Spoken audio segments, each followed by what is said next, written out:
¿Ya conoces las publicaciones del Centro Olof Palme? Te invitamos a conocer las relaciones internacionales en el siglo XXI. Escrito por Walter Astia Burgos y María Cristina Rosas. En 15 capítulos aprenderás sobre todo lo relacionado entre relaciones internacionales e historia, guerra y paz, geopolítica, teoría, derecho internacional, política exterior, diplomacia, negociaciones internacionales, tratados internacionales, organismos internacionales y muchos temas más. Adquiere ya las relaciones internacionales en el siglo XXI. Envíanos un mensaje a través de nuestras redes sociales para adquirir esta y otras obras del Centro Olof Palme México. Contáctanos hoy mismo.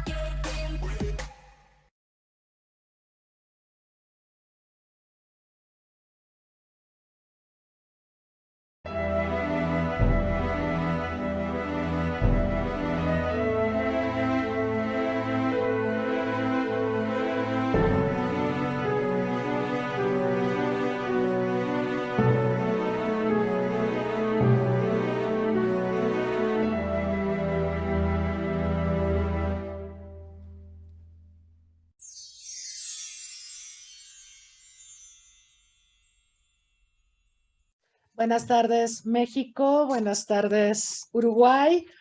Es un gusto saludarlos en una emisión más de Una tarde con, un programa desarrollado por el Centro Olof Palme México. El día de hoy estamos de manteles largos recibiendo, para mi gusto, a uno de los grandes sabios de América Latina, al expresidente de Uruguay, Julio María Sanguinetti, a quien saludamos cordialmente. Le agradecemos también el tiempo que destina a esta entrevista. Y bueno, quiero dar algunos datos curriculares de nuestro invitado. Él nació en Montevideo en 1936. Es abogado, graduado en la Facultad de Derecho y Ciencias Sociales de la Universidad de la República. Ha sido presidente de la República Oriental del Uruguay en 2 ocasiones, en 1985 y 1990, justo en este periodo de la década perdida, y posteriormente en 1995-2000. Ha sido diputado electo en 3 periodos, ministro de Industria y Comercio, de Educación y Cultura, y senador de la República en 2 ocasiones. Él tiene una vasta trayectoria a nivel político y gubernamental. A partir del 53 ha desarrollado una profusa actividad periodística como redactor, cronista, columnista de diversos medios de difusión a nivel nacional e internacional. En el 97 fue nombrado presidente honorario del Centro Latinoamericano de Periodismo. En 2008 recibió la pluma de honor de la Academia Argentina de Periodismo. Su actuación en el campo de la cultura ha sido de particular importancia. Ha sido presidente de la Comisión Nacional de Artes Plásticas, miembro fundador de la Comisión de Patrimonio Histórico, Artístico y Cultural de la Nación, presidente del Centro Regional para el Fomento del Libro en América Latina para la UNESCO, presidente de la Universidad para la Paz de Naciones Unidas, presidente del Instituto Pax, miembro del jurado de la primera edición del Premio Velázquez. Y pues podríamos pasar muchas horas hablando de la trayectoria y del currículum de nuestro invitado. Yo solamente quisiera destacar un par de cuestiones más. En el 96, porque lo vamos a mencionar a lo largo de la entrevista, él propició la creación del Círculo de Montevideo, grupo de reflexión orientado a abrir nuevos caminos para la gobernabilidad y el desarrollo humano en América Latina. Y bueno, es miembro fundador del Club de Madrid e integra el patronato de la Fundación Carolina. Es autor de una cantidad muy importante de libros. Entre otros destacaríamos La agonía de una democracia. De hecho, este libro lo mencionamos la semana pasada cuando hablábamos con este especialista mexicano sobre democracia y procesos electorales, José Woldenberg. Pero también escribe en 2012 La Reconquista, escribe también El Uruguay del Optimismo y un ensayo biográfico sobre Luis Bache Berres. Sanguinetti, al decir de algunos de sus biógrafos, reúne en sí al hombre de acción y al hombre de reflexión. Es un pragmático y un racionalista. Es a la vez un testigo, un comentador y Su condición de actor lo sitúa más allá de las adhesiones y de las animosidades en el corazón de lo que acontece, al personificar desde la fuerza persuasiva de los hechos una recreación mental y sentimental de una parte muy importante de la historia latinoamericana. Así que es un verdadero gusto, un honor tenerlo como invitado, presidente Sanguinetti. Y quisiera comenzar pidiéndole una reflexión sobre América Latina en el momento actual. Estamos, bueno, la pandemia no nos dejará mentir, en un momento de divisiones sin estrategia de salida. Pero esto no nació con la pandemia. Yo creo que veníamos arrastrando una serie de problemas, de divisiones, de falta de concertación, que la pandemia no ha hecho sino evidenciar o agudizar. Esta pregunta también quisiéramos pedirle si la pudiera orientar hacia lo que puede pasar cuando hayamos medianamente resuelto la problemática de la pandemia. No sé si vía vacunación o cuando alcancemos la inmunidad de rebaño. Presidente. Bueno, ante todo encantado de participar en esta reunión, con muchísimo gusto, más convocados por una, en fin, por una fundación con ese nombre tan prestigioso e inspirador de Palme. De modo que lo que usted plantea es lo siguiente. Estamos hoy viviendo un mundo globalizado a través de los medios de comunicación. Nunca el mundo ha sido más global de ahora. No hay nada más global tampoco que una pandemia. Por definición, la pandemia saltea fronteras. Eso es así desde siempre, desde los lejanos tiempos griegos, en que en el siglo V la pandemia se llevó a Pericles, ¿no? O en el siglo III se llevó al emperador Marco Aurelio, la famosa fiebre antonina, hasta las pestes del siglo pasado y del siglo, sobre todo del siglo XX, ¿no? Entonces no hay nada más global que una pandemia. Sin embargo, el mundo ha mostrado justamente que nunca hemos tenido menos gobernabilidad. Es decir, las instituciones internacionales que se construyeron luego de la Segunda Guerra Mundial para poder consolidar la paz y generar, digamos, un intento de gobernabilidad básico, fundamental, se han debilitado extraordinariamente, y en los últimos tiempos la presidencia de Trump también fue una etapa importante en esa declinación de la institucionalidad, hasta que llegamos a esta pandemia, vuelvo a decir, global, en que cada uno hizo lo que quiso, ¿no? Estados Unidos fue por su lado, Europa primero se dividió entre 2 y 3, después logró unirse, China por su lado, y en América Latina hemos tenido de todo. México por su lado, Brasil por su lado, Argentina por su lado, cada uno por el suyo. La Organización Mundial de la Salud superada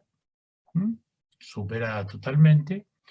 Entonces, esto nos está hablando de una baja gobernabilidad. Primera gran lectura, esta es una globalización sin gobernanza y la pandemia lo ha vuelto a mostrar. En segundo lugar, esta pandemia ha significado también una revalorización del Estado. Es decir, ha puesto de nuevo en el centro de la escena al Estado. Después de años en los cuales ha ocurrido lo contrario, años en los cuales se ha discutido mucho el rol del Estado, en lo económico, en lo político, en lo social, y que en términos generales el Estado retrocedió, más allá de que las propuestas tipo de la señora Thatcher, Reagan en su tiempo, no culminaron. Más allá de eso, en cualquier caso, es evidente que el medio ambiente impuso normas generales, el desarme impuso normas generales, etcétera, etcétera, etcétera. Los procesos de integración, los tratados, fueron generando una retracción del Estado. Ahora el Estado volvió a ser central. Como pasa siempre en las épocas de crisis, todo el mundo mira al Estado.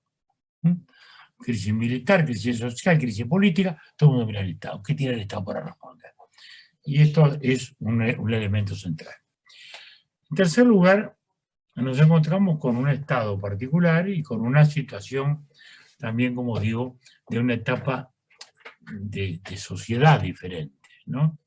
La riqueza ha variado, el concepto de riqueza ha variado, ya no son las materias primas históricas, ya tampoco es la industria. Hace 30 años o 40 años hablábamos de los países industrializados y los países subdesarrollados. Hoy ya no hable más nadie de países industrializados porque el tema no es la industria.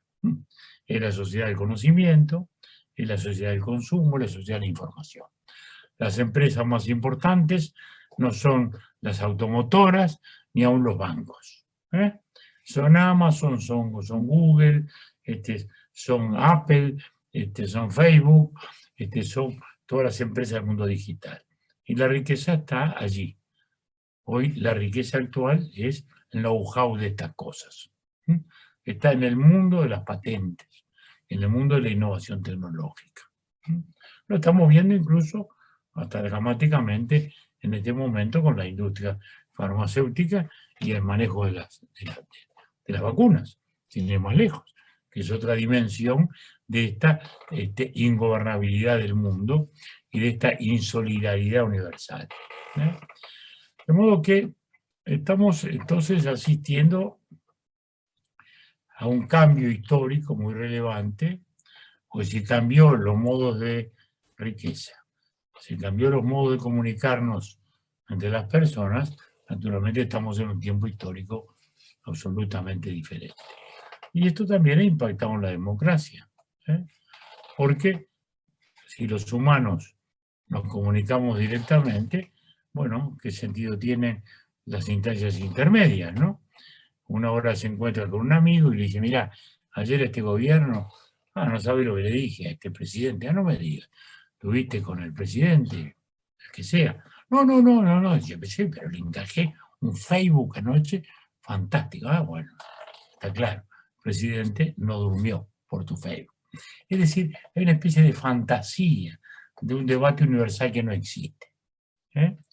El ciudadano siente que él se representa a sí mismo, que ya no precisa ni del partido político, ni de la instancia intermedia, ni de la institución social o religiosa que antes lo representaba. Especialmente por eso viven hoy una gran crisis los partidos políticos, los parlamentos. Ya no preciso a mi diputado. Si antes tenía un problema iba a ver al club político, al diputado, a ver, bueno, vamos a plantear en algún lado esto. No, ahora hago un Facebook, ahora saco una foto en Instagram, ahora divulgo esto y ese es mi modo de discutir. Y esa es mi fantasía de creer que de ese modo estoy realmente participando en un diálogo universal que no es así. Pero eso, como digo, ha debilitado los conceptos de representación.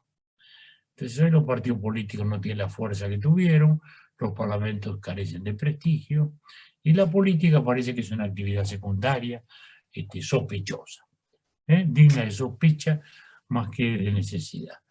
Sin entender que el ciudadano que no se ocupa de la política no advierte que la política igual se va a ocupar de él. Para bien o para mal, pero se va a ocupar de él. Y que él, con su lejanía, simplemente va a estar comprometiendo la calidad y la eficacia de esa vida política. Entonces, todo este conjunto de elementos que como flashes fotográficos estamos presentando son la definición de un tiempo histórico diferente. Eso que tantas veces se ha dicho. No estamos en un tiempo de cambios, sino un cambio de tiempo histórico. Hemos entrado en otra etapa de la historia. Y caracterizada por todos estos elementos de la sociedad del conocimiento, de la sociedad de la información, de la economía digital, de la economía inmaterial, de la globalización que estamos viviendo y que estamos sufriendo. Y a partir de allí, entonces, es que estamos instalados hoy ciudadanos de este mundo. Por aquí empezamos, entonces. ¿Qué pasa con América Latina en este escenario? Efectivamente, hay, digamos, un desencanto con la democracia. Recordamos que, por ejemplo, en la década perdida se decía que no era tan perdida, puesto que acontecieron varios procesos políticos que derivan en la instalación de gobiernos democráticos, pero después de eso pareciera que hay un desencanto, como que la promesa de la democracia no se traduce en bienestar para las sociedades, no se cumplen las expectativas. Y ahora pues vemos lo que usted señala muy bien, la crisis de instituciones, ¿no? Las instituciones no parecerían responder a las expectativas. El año pasado veíamos el aniversario de la ONU, 75 años, y bueno, se desarrollaron las reuniones de manera virtual y demás para reflexionar sobre esta institución. Pero el año pasado también ALADI cumplió 40 años. Este año Mercosur cumple 30 años, pero no cumple las expectativas. ¿Cómo nos insertamos en esta dinámica, presidente? ¿Qué va a pasar? Bueno, primera cosa, cuando hablaba de década perdida, justamente yo soy de los que impugno esa definición, porque esa es una definición de economistas, que como fueron años complejos de deuda externa, etcétera, etcétera, dice que se perdió. No. La verdad es que si miramos fundamentalmente a Sudamérica, bueno, fueron años de restauración democrática muy fuerte, primero Dominicana, luego Perú, en el 83 la Argentina, en el 85 Brasil, 85 Uruguay, 89 Chile, 89 Paraguay. Entonces, es la gran época de la restauración democrática, primera cosa. Segunda cosa, el cambio de tiempo histórico genera insatisfacciones porque la gente siente que se le mueve el piso. Hoy tenemos todos amenazados el empleo, todos, de un modo u otro. Desde que la riqueza cambió, como decimos, tenemos hoy una amenaza cierta y fuerte sobre nuestra propia vida, sobre nuestro propio trabajo. Hoy se estima que el 30-40%, dice OIT, de los trabajos manuales que hay hoy no van a desaparecer en 10 años, y en 30 años muchos más. Entonces, eso es la sensación de inseguridad, allí nace la insatisfacción. Y cuando hablamos de expectativas y de realidades, es que nos pasan muchas cosas. Primero, América Latina no ha logrado nunca vertebrarse. Es una América Latina invertebrada. El sueño bolivariano sigue siendo un sueño incumplido. Bueno, ¿por qué? Bueno, por carencias políticas, por sobrevivencias nacionalistas, que hacen que nunca nos hemos vertebrado. La comunidad iberoamericana muestra distancias, tuvimos los años de la Guerra Fría, en que se vivió mucho, se sufrió mucho, luego la disimilitud de los sistemas, en su tiempo era Cuba, hoy es Cuba más Venezuela, y luego gobiernos populistas, gobiernos más centristas, gobiernos más conservadores, más a la izquierda o más a la derecha. El tema es una gran insolidaridad. La LALC nació con una gran expectativa y luego nos fuimos deteniendo porque cada uno defendía al final su pequeño interés particular. El que tiene una industria del café defendía el café, el que tiene el día de los vasos defiende los vasos. Pero al final todos nos íbamos poniendo a la velocidad del más lento. Por eso la LADI luego se transformó en ALADI, para habilitar entidades regionales o acuerdos regionales. Y esto también se fue agotando. Y ahí fueron naciendo que el Pacto Andino, que el Mercosur. El Mercosur tuvo 8 años iniciales fantásticos. Del 91 al 99 fue estupendo. Pero en el 99 tocamos el problema estructural del Mercosur, que era la asimetría. Porque hay un país que es el 80% del PBI, Brasil. Es el 80%. Argentina es el 20%. Uruguay es el 2%, Paraguay es el 1%. Entonces, seguro, una devaluación en Brasil, como ocurrió en enero del 99, bueno, es un estornudo en Brasil que se transforma en neumonía en el resto. tan simple como eso. Y a partir de ahí ya nunca más logramos congeniar. El sueño de una comunidad europea, que era la inspiración nuestra, pues en los años 80 la idea fue esa. Hagamos una gran, al estilo de la comunidad europea, una gran alianza cultural, países vecinos, cercanos. Y eso terminó allí. ¿Por qué? Bueno, porque la industria brasileña tiene sus intereses y así cada cual. El resultado es que entramos en un estancamiento. No quiere decir que haya sido inútil, se avanzó en muchas cosas, en lo aduanero, en navegación, en el propio comercio. El propio comercio creció mucho, pero después se estancó.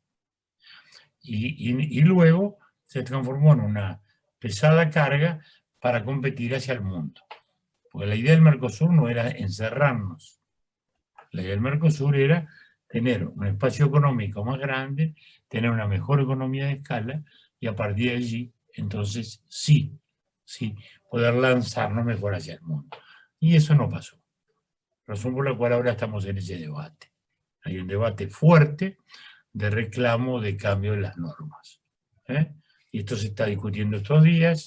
Uno le llama flexibilidad, otro le llama dos velocidades, como quiera llamársele. Pero todos sentimos que hay que buscar otros caminos. Nosotros, Uruguay, nos sentimos muy prisioneros de la industria brasileña por un lado, de otros sectores argentinos, queremos más apertura, y bueno, y en eso estamos. De modo que, bueno, la América Latina tiene esa desvertebración, que además es política, porque también en los últimos años claramente hemos tenido una desvertebración política, ¿no? ¿Verdad? Entonces, Venezuela lideró un movimiento que en su momento tuvo una serie de adhesiones, eso luego decayó, luego de que, digamos, cambiaron los gobiernos, cambió el signo de gobierno en Brasil, en Ecuador, en Bolivia, y esto ha ido condicionando, desgraciadamente. No ha habido una mirada más allá de la naturaleza del régimen. Y eso es lo que nos tiene hoy desvertebrados, digamos así. Desgraciadamente desvertebrados. Yo recuerdo que Mercosur fue importante también políticamente. Por ejemplo, el caso de Guasmosi en Paraguay, que hubo una intentona golpista. Yo me acuerdo que eso fue, digamos, disuadido gracias a la gestión de ustedes, de Uruguay, de Brasil, de Argentina. ¿Eso también se perdió, presidente? No, yo diría que depende cómo lo miremos. Depende de cómo lo miremos. Hoy día además pasa otra cosa que a mí me molesta mucho. Y tenemos presidentes que no respetan los códigos esenciales de la soberanía y del, digamos, la vida política interna de los otros.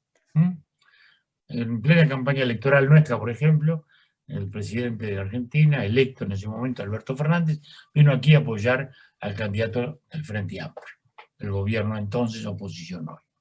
A su vez, el presidente de Brasil, Bolsonaro, dijo que ojalá ganara nuestro actual presidente, en la calle Pou, lo cual yo apoyo, por cierto. No podía ser halagador a mis oídos, pero no lo era. Que el presidente de Brasil esté opinando que tiene que ganar un candidato u otro. No está bien eso. El otro día el presidente Fernández cuestionó, o yo diría agravió al presidente de Ecuador, a Lenín Moreno, y le respondió con una sarta de insultos. Y eso no es, esos no son los códigos de comportamiento internacional. Que me disculpe incluso el presidente nuevo de los Estados Unidos, pues tratar de asesino al presidente de Rusia no es propio de las relaciones internacionales. Podrá el presidente de Estados Unidos tener todas las diferencias que quiera con el presidente de Rusia, sí, y a la inversa. Pero cuando entramos a ese terreno, ¿cómo hacemos después para sentarnos, respetarnos recíprocamente, a intentar construir algo? Esas son cosas que a mi juicio realmente hoy hoy son de las peores cosas que nos están ocurriendo. Pero es el A más B, es el prerequisito de una política internacional razonable y sensata. El prerequisito. Es que sabe, ahora que menciona esto de Biden que acusa de asesino a Putin, me hizo recordar el tema de cómo en la Guerra Fría estos dos países, la Unión Soviética y Estados Unidos, cooperaron para combatir a la viruela y cooperaron ampliamente, proveyeron vacunas, proyectaron liderazgo. O sea, ese sería como el gran contraste respecto a lo que estamos viendo hoy, todo el mundo fragmentado, todo el mundo insultándose, todo el mundo negando la cooperación. Presidente, no vamos a salir de esta crisis si no cooperamos, evidentemente. No, y de esta crisis vamos a salir cada uno como pueda. Sí, vamos a salir porque la ciencia o los instrumentos de la ciencia nos van a permitir salir de un modo u otro. Pero vamos a salir mejor, más vertebrados, más solidarios, no, lo contrario. Lo contrario. Rusia salió a hacer política con su vacuna. ¿Mm? Y después también de algún modo lo hizo China. Y hablo por mi país, que se benefició de ello. Porque China nos ofreció un gran apoyo, ¿no? Y lo agradecemos, como no. Pero no dejó de ser eso, ¿no? No dejó de ser eso. Claro. Hoy mucha gente dice que incluso que ese ataque que hay hacia la vacuna de la AstraZeneca, la anglo-sueca, está referido justamente al precio menor y a un ataque de las otras. No sé si será así, no lo sé. Pero en todo caso digo que sí, efectivamente ha habido mucho de eso. Mucho de eso. Mucho de eso. Y bueno, en nuestra América Latina hay que mirar. Yo veo, desgraciadamente, miradas muy particulares. Vamos a hablar de los 3 países más grandes. México. Ha sido siempre un país muy importante, pero no mira mucho hacia el sur en los últimos tiempos. Esa es la verdad. Lo lamento, pero es así. Nosotros siempre miramos hacia México. Yo fui muy amigo de Carlos Fuentes y fui muy activo de Octavio Paz. Incluso soy hoy copresidente del Foro Iberoamérica que fundó y presidió Carlos Fuentes durante todos estos años. Con el cual participamos y teníamos un gran amistad y enorme cariño que prolongamos hoy con su señora, con Silvia. Es decir, nosotros desde el sur siempre miramos a México y México en muchos momentos miró hacia el sur. Los últimos años no ha sido así. Brasil hoy está ensimismado en una situación brasileña, sin mirar hacia el conjunto, tampoco. No ejerce el liderazgo que naturalmente tiene que ejercer. Es la primera economía de Latinoamérica. Ubicarnos. La economía de Brasil es más grande que la de Rusia. Rusia luce como una potencia, que no lo es tanto, pero Brasil es más que Rusia en términos de economía, fíjense ustedes. Sin embargo, no ejerce un liderazgo ni aún acá entre nosotros. La Argentina, sí, fantástico país también, tampoco. Hoy está con un gobierno que se abraza con se abraza con el otro, pretende izquierda, derecha. No es un modo realmente de que la Argentina sea el foco que debiera ser. Lo digo con dolor, porque nosotros compartimos con Argentina todo. Todo. Y con Brasil también, ¿no? A veces para bien y a veces para mal. Nosotros con Brasil no tenemos frontera. No tenemos frontera, tenemos ciudades comunes. Entonces seguro ahora la cepa esta brasileña nos está enloqueciendo. En la pandemia, nos está enloqueciendo. Pero bueno, lo que quiero decir entonces es esto, que aún los grandes países, que debieran ser el foco, que debieran ser nuestros líderes, nuestros orientadores, no lo están haciendo. Y tampoco a nivel mundial, porque Estados Unidos es una formidable potencia, incuestionablemente. la mayor potencia militar, la mayor potencia científica, la mayor potencia en la vida cultural, a través del cine, la tele, todo lo que fue. Sin embargo, hoy no tiene un liderazgo. Es decir, no, porque ¿qué es liderazgo? Tener una influencia, generar una corriente, en virtud de lo cual hay gente con la cual se trabaja en conjunto. Y esto no es así. A la inversa, Rusia, como recién decíamos, no es una potencia. Sin embargo, tiene su liderazgo. Está aquí, está allá, está en el Medio Oriente, está en Venezuela, yo qué sé. Bueno, entonces, esto desgraciadamente luego se traduce en esta debilidad institucional general que estamos hablando de nuestro sistema. Caray. Es lamentable, porque efectivamente yo siempre he pensado, pero soy idealista, que si, por ejemplo, México y Brasil y Argentina se coaligaran, trabajaran de manera más ordenada, la situación de América Latina sería distinta, pero así fracturados parece complicado. ¿Qué opinión le merece esta aparente empatía, cooperación entre México y Argentina, que se ha dado precisamente en estos gobiernos, el gobierno de Alberto Fernández y el gobierno de Andrés Manuel López Obrador?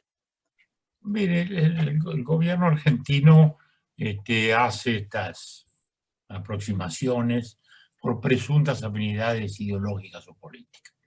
Digo presuntas porque luego termina que no son tanto. ¿No? Entonces hoy el gobierno argentino está bastante enfrentado con su socio, que es el Brasil, socio real, y en cambio, bueno, por simpatía con el presidente de México, simpatía política, que no sé cuánta es la afinidad ideológica, si vamos a los hechos, pero bueno, no es el debate. Él siente que es así y entonces habla de ello. Pero no veo que esto signifique nada realmente relevante. Muy bien. Bueno, vamos a ir invitando a nuestro público a que nos manden preguntas para nuestro invitado.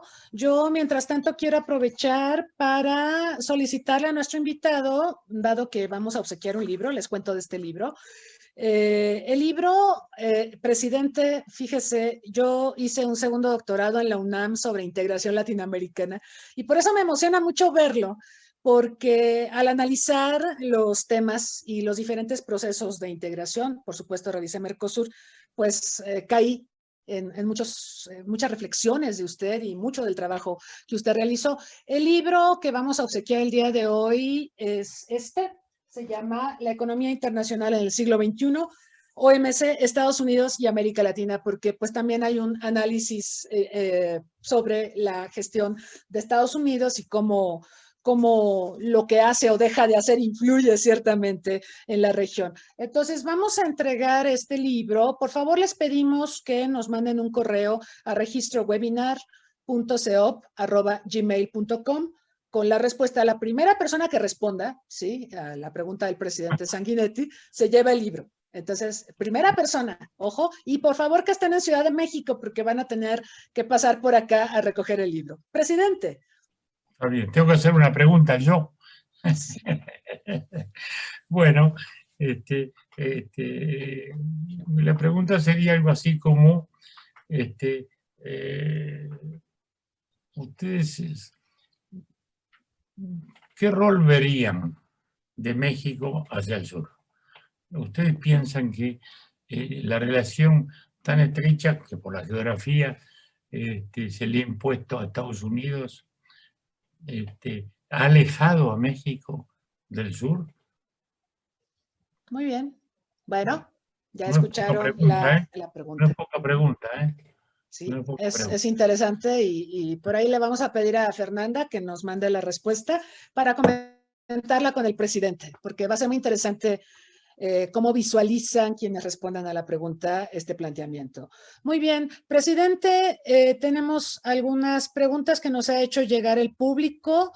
Nos preguntan que qué papel puede jugar México con Uruguay ante sus socios estratégicos Brasil y Argentina. Bueno, adelante, sí, por favor. México es un país, ya que muy relevante, y con el cual nosotros, Uruguay, tenemos una mayor libertad comercial. Nosotros logramos con México o un tratado de libertad de comercio. Yo diría no suficientemente explotado incluso, pero que nos ha significado una libertad dentro del Mercosur. Nosotros con México tenemos una relación distinta que con el resto. Tenemos una libertad comercial que nos permite actuar más allá de las normas del Mercosur. Es decir, que para nosotros la relación con México es muy relevante y muy importante. Eso ocurrió allá por el año 96, 97, y culminó más tarde, por el 2000, 2001, y me acuerdo que era Herminio Blanco, el secretario de Comercio de México, con el cual trabábamos esas relaciones, esas tratativas, y que finalmente terminaron con un tratado de libre comercio que tenemos con México. Es decir, que con México tenemos, Uruguay, una relación privilegiada dentro del Mercosur. Tenemos una independencia que no tenemos con otros. Es más, es lo que estamos ahora tratando de negociar, convenciendo a Brasil que nos deje hacer con algunos otros países lo mismo que hicimos con México. Nada más ni nada menos. Muy bien. Preguntan cómo insertar a Uruguay en las actividades espaciales.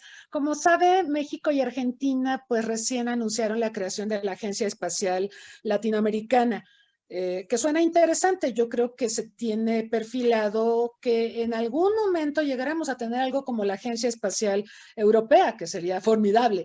Pero aquí preguntan sobre Uruguay. ¿Cómo se inserta en Uruguay, naturalmente, por su dimensión económica y su potencia, no puede aspirar a tener, digamos, una fuerte presencia en el terreno. Pero sí asociarse. Y hemos estado asociados a varias empresas satelitales, con Argentina fundamentalmente, el Nahuel, que fue uno de los satélites que en su momento coparticipamos, digamos, ¿no? De modo que nuestro rol es ese, asociarnos en nuestra dimensión a esos emprendimientos, cosa que hemos hecho y creo que tenemos que seguir haciendo, por cierto. Cierto. Pregunta Iván Vega desde Facebook. ¿Cuál es el modelo democrático al que las sociedades latinoamericanas deben aspirar? ¿Y qué opina del cambio político en México, presidente?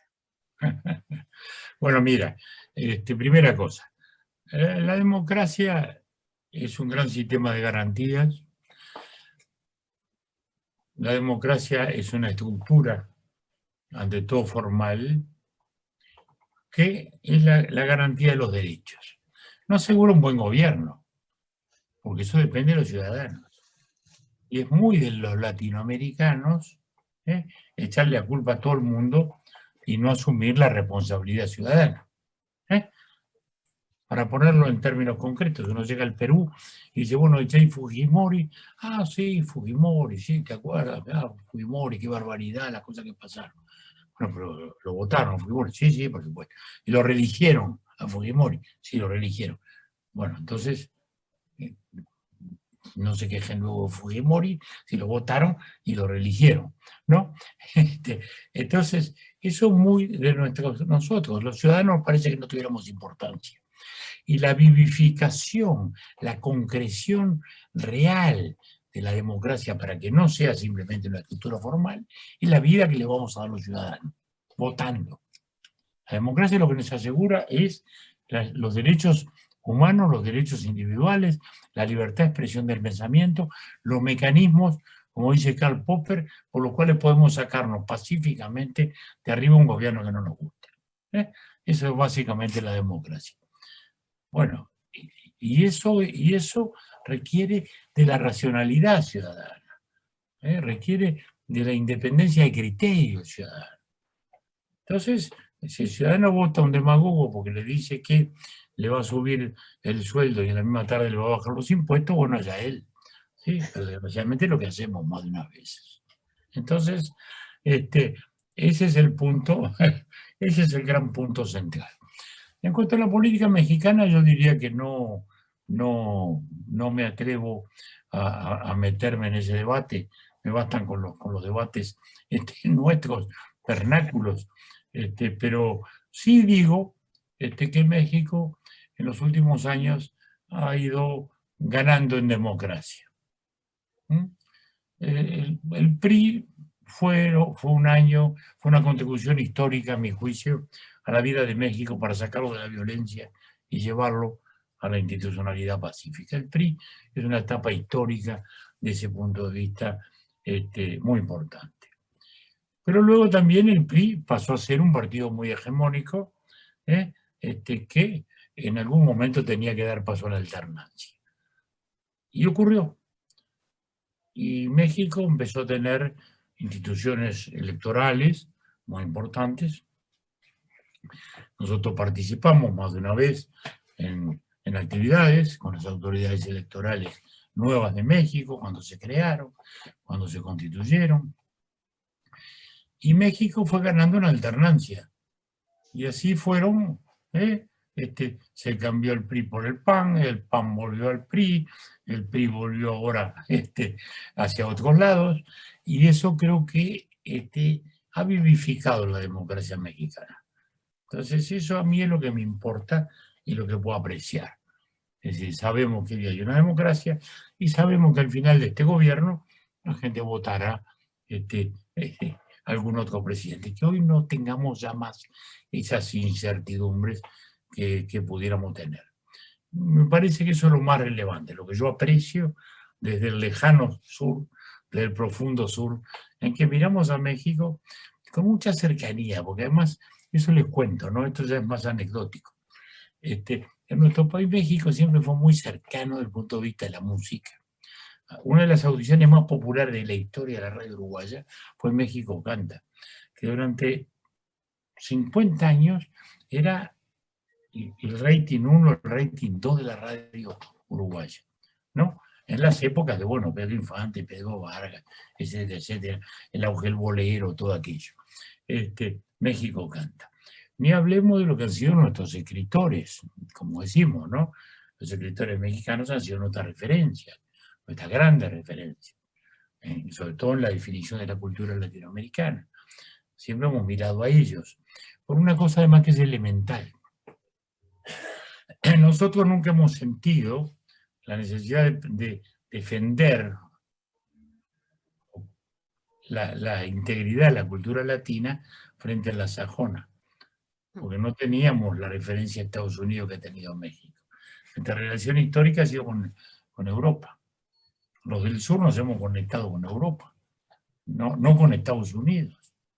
No con Estados Unidos. Nuestro comercio histórico, nuestras empresas públicas del siglo XIX, el gas, el tranvía, el ferrocarril, todo eso, nada era norteamericano acá. Ni en Argentina, ni en Brasil, incluso ni en Uruguay. Era todo británico o francés o algo por el estilo. En algún momento hasta alemán. Pero no norteamericano. La hegemonía norteamericana, la presencia más fuerte empieza después de la Segunda Guerra Mundial, ¿no? Con la Coca-Cola como símbolo. Con la Coca-Cola como símbolo, que recuerdo que yo estaba en la escuela cuando apareció la Coca-Cola, que es la gran novedad. Bueno, entonces, por eso mismo, los pensadores mexicanos, desde Vasconcellos hasta, como digo, Octavio o Carlos, han sido los grandes referentes de nuestra visión cultural, de nuestra visión del mundo. Y eso, bueno, es bueno recordarlo y vivificarlo, porque seguimos viviéndolo. Nuestro Foro Iberoamérica sigue teniendo a Carlos Fuentes como el gran emblema. Es cierto, presidente. Pero también de Uruguay para acá, Eduardo Galeano, Las Venas Abiertas de América Latina, o sea, toda una obra que acá nuestros estudiantes de pregrado, de posgrado siguen revisando y apreciando.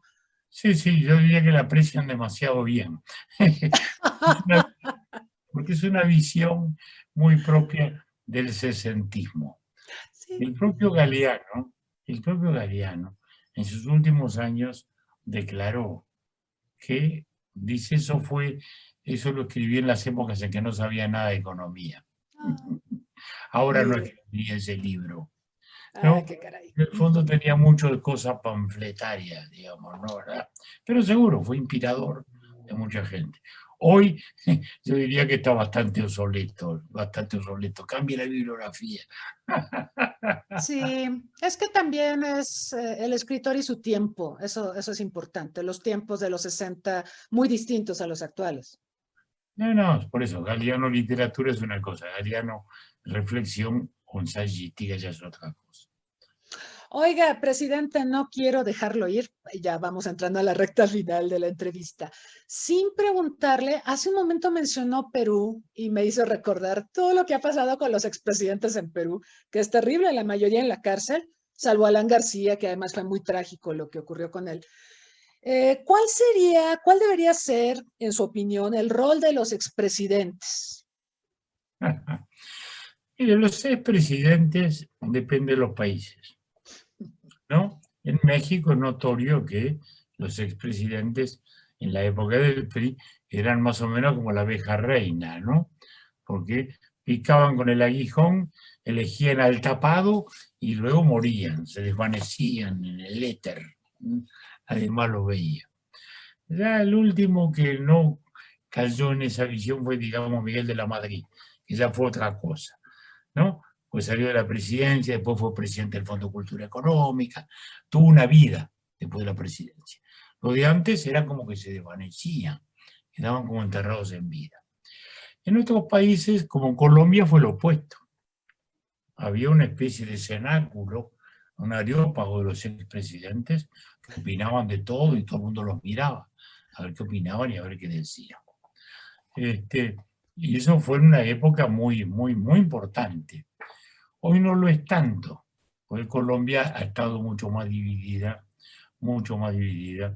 en los últimos años sin ninguna duda, digamos, porque yo soy amigo de muchos, de todos los presidentes de Colombia.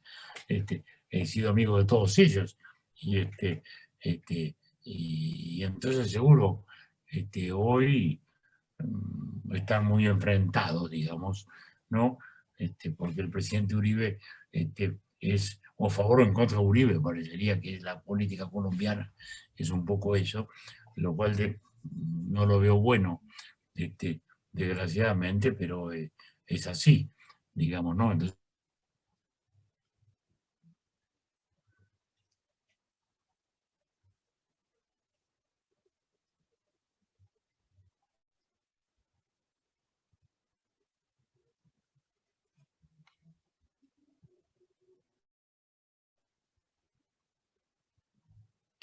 presidentes han sido, como decimos, todos vapuleados o perseguidos, con razón o sin ella, no entro en eso, pero desgraciadamente es así. ¿Cuál sería el rol teóricamente aceptable de un expresidente? Bueno, el de alguien que defiende la institucionalidad, el que pasa a ser una especie de reducto, como las viejas vestales que mantenían la llama sagrada en los templos griegos, bueno, ser justamente los grandes sacerdotes que mantienen la llama sagrada de la institucionalidad democrática. Eso debería ser el rol. En nuestro país tratamos de mantenerlo. Para empezar, en el Uruguay tenemos un buen trato cordial. No nos sentimos enemigos. Y ahora último, incluso hicimos una actividad que fue muy interesante. Estamos en el Senado, el presidente Mujica y yo. Los dos éramos senadores. Era una cosa un poco extraña, pero éramos. Notoriamente, el presidente Mujica fue guerrillero, representó una organización, digamos, terrorista en su tiempo, que pretendió tirar abajo la democracia, era la época de los años 60, o sea que desde el año 63 a 73 perteneció a una guerrilla que intentó la sustitución de las instituciones democráticas por la Revolución Cubana. Yo integré los gobiernos que enfrentaban esa guerrilla, lo que tuvimos en las antípodas. Y luego vino el golpe de Estado. El golpe de Estado, en la cual, a mi juicio, ellos tuvieron una enorme responsabilidad. Pero bueno, pero más allá de eso, el hecho es que estuvimos enfrentados muchos años. Luego vino la restauración democrática en el 85, me tocó a mí ser el primer presidente, luego vino el presidente de la calle, con el cual hace un rato estuve acá conversando, padre del actual presidente, de la calle Pou. Luego volví yo a la presidencia, luego fue el doctor Valle, de mi mismo partido, más tarde vino el doctor Vázquez, que falleció recientemente, y que tuvo 2 periodos. En el medio estuvo Mujica y después volvió el doctor Vázquez. Y ahora hubo de nuevo la alternancia. Y hemos tenido, en fin, digamos, una relación cordial. Aquí que vino la pandemia. Y Mujica dice, yo me voy porque la pandemia me corre. Yo ya pensaba irme del Senado porque había dicho que iba a estar un año, algo así, una vez que se pusiera la coalición de gobierno nueva en marcha, yo me iba a trabajar en la vida del partido, en el mundo de las ideas, de las conferencias, de las charlas, de todo esto. Y entonces me entero por su señora, que también era senadora, que Mujica se iba porque con la pandemia quería irse. Entonces le dije, bueno, ¿y por qué no nos vamos juntos? ¿Y por qué no nos vamos juntos y hacemos digamos, una escena de republicanismo? Una escena de mostrar cómo gente que hemos estado muy enfrente, pero que hoy integramos un cuerpo democrático, que nos respetamos, que dialogamos, que discutimos, que somos parte del mismo sistema. ¿Por qué no lo hacemos? Y nuestra presidenta del Senado, vicepresidenta de la República, dijo, bueno, no se van a ir así como cualquier renuncia, hagamos un gran acto. Y se hizo un acto muy lindo, que tuvo una gran repercusión en algunos otros países, como Argentina, que es muy confrontado. Entonces se mostraba el ejemplo de Uruguay, de cómo 2 presidentes o 2 expresidentes que integraban el Senado y que se iban juntos, lo hacían al mismo tiempo, en una misma ceremonia, como expresión de lo que era el rescate del diálogo político en la diferencia democrática. Y fue, la verdad, una sesión muy, muy bonita, muy linda, que pretendió ser una lección ejemplar para la juventud, para que los jóvenes vivieran. Miren, estos señores han estado muy enfrente, muy enfrente. Sin embargo, vean ustedes cómo ambos llegaron por el voto a la presidencia, años más tarde, cómo han estado, como decimos, con diferencias, que representan cosas distintas, cosas muy distintas, y que sin embargo pueden coincidir a la sombra de las instituciones y un día decir, bueno, nos retiramos del Parlamento juntos, haciéndole un himno a la República. Bueno, eso lo hicimos y bueno, y salió muy lindo, y en YouTube está por ahí, y muchas veces lo ha repetido en algunos lados. El otro día en Argentina volvieron a repetir toda esa escena, y bueno, me parece que ese es el rol que tenemos que cumplir.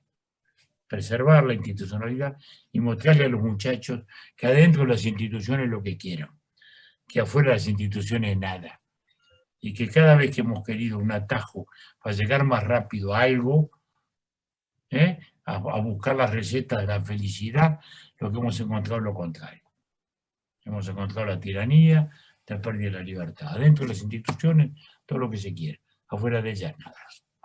Muy bien, bueno, presidente. Una una cuestión última y después de su respuesta le vamos a comentar lo que contestaron para llevarse el libro.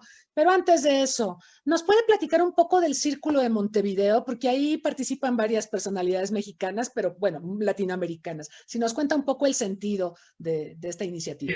Lo fundamos hace ya casi una veintena de años, en un momento en que comenzaba el cambio histórico. Y sentíamos que había que fomentar la reflexión, el pensamiento. Había que crear lugares de reflexión, lugares de pensamiento, con gente que veníamos de diversas corrientes, pero dentro de la filosofía liberal y la filosofía democrática. Y nos juntamos varios, Fernando Enrique Cardoso, Felipe González, Ricardo Lagos, Ernesto Zedillo, que luego nos ha no nos ha sido muy fiel, muy activo, los demás sí, Leonel Fernández, la dominicana, Belisario Betancur, de Colombia, un formidable amigo, en fin, etcétera, etcétera. Y ahí nos dedicamos justamente a batallar por las buenas ideas, digamos, ¿no?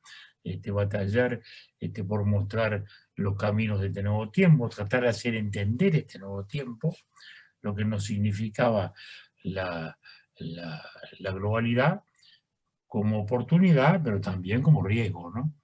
Y eso es lo que hemos hecho estos años, como también lo que hemos hecho con Carlos, muy parecido, en el Foro Iberoamérica. De modo que ese es el sentido, pensar, ayudar a pensar. Lo que decía Kant, que era la ilustración, pensar con nuestra propia cabeza. Muy bien, muchas gracias, presidente. Mire, la persona que se lleva el libro se llama Lakshmi Monjaras y su respuesta fue la siguiente. A ver qué le parece. Dice, pienso que la famosa frase, pobre México, tan lejos de Dios y tan cerca de Estados Unidos, es muy cierta, ya que no pierde actualidad. También cuando se piensa en la relación de México con América Latina, ya que al norte del río Bravo hay un gigante económico, político y social que influye en cada movimiento que puede realizar cualquier gobierno mexicano. ¿Qué le parece, presidente? Me parece muy bien. Lo que dices es bastante verdad, pero nosotros tratamos de mantener vivo el puente. Nosotros vamos a hacer siempre el esfuerzo, porque alguna gente también, digámoslo, ha habido movimientos en América Latina que en algún momento decían, bueno, México es del norte, México es otra cosa, dejémoslo allá y hagamos una especie de congregación del sur. Y eso ocurrió. El UNASUR era eso. El UNASUR era eso. Y nosotros estuve muy en contra. Digo, no, nosotros no somos concebibles como cultura, como civilización sin México, por lo que hablábamos hace un rato. Pertenecemos nosotros a un área lingüística, idiomática, que es un área del pensamiento, porque el idioma no es solo un modo de comunicarnos, es un modo de pensar. Cuando pensamos en castellano, cuando hablamos en castellano, pensamos en castellano. Y además México, como recién decíamos, en el pensamiento, en la literatura, en la música, en todo ha sido muy cercano a nosotros. Muy especialmente en el pensamiento como cultura hispanoamericana.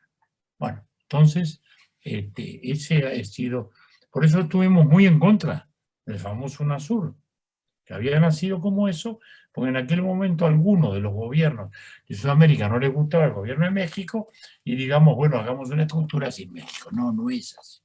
No es así. Por eso siempre hemos batallado.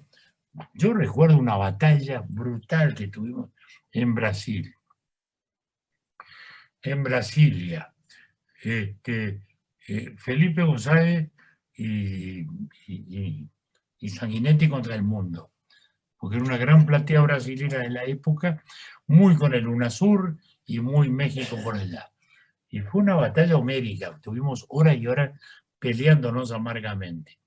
Y yo le decía, mire, yo soy uruguayo, yo soy rioplatense, yo soy latinoamericano, pero yo no soy sudamericano. Sudamérica es una referencia geográfica, no es una cultura, es una referencia geográfica. No somos una civilización como si es la Latinoamérica, o si se quiere, la Iberoamérica, si le ponemos un concepto un poquito más amplio.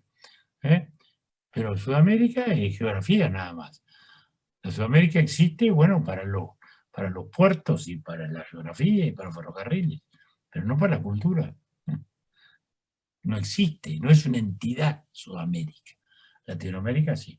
Bueno, esa fue, me acuerdo, un debate gigantesco que tuvimos en una ciudad muy, muy importante de de Río de Janeiro.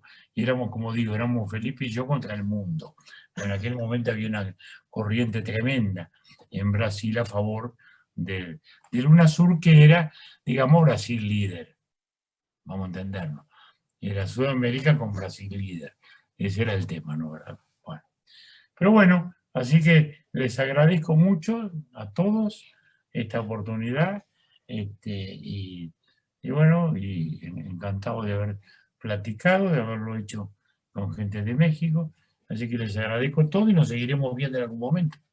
Claro que sí, presidente, muchas gracias. Aprovecho también para agradecer a la doctora Olga Graciela Reyes. A ella tuve el gusto de conocerla en algunas prácticas de campo que hacía con mis estudiantes antes de la pandemia, ciertamente. Al Colegio de Veracruz, saludos al Colegio de Veracruz, saludos a la doctora Reyes. Gracias por sus gestiones para hacer posible esta entrevista. Gracias, presidente. Ha sido realmente un gusto escucharlo. Nos refresca mucho en el debate porque a veces pensamos que hay temas que están olvidados, pero realmente lo que nos ha manifestado en este diálogo ha sido formidable.